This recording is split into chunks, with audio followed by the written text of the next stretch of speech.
ပါလို့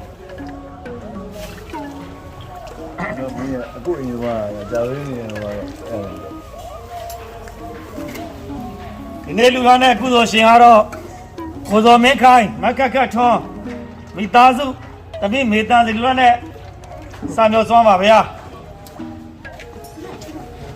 ကြောင်မြောင်းမျိုးကလူသားနဲ့ကုသိုလ်ဖြစ်ပါတယ်ဗျာကြောင်မြောင်းမျိုးကနေလာရောက်လူသားနဲ့ကုသိုလ်ပါကိုစောမင်းခိုင်မကကထွန်းတမိဖြစ်တဲ့ဇွန်သားစင်းမိသားစုကြောင်မြောင်းမျိုးကလူသားနဲ့စာမျိုးကို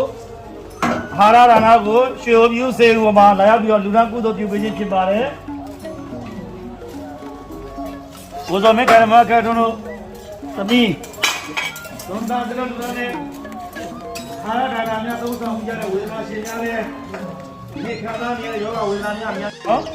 ဒီလိုလို့ချင်းသိငါးဆောင်ချက်ချင်းပြောနိုင်ပါလေဗျာ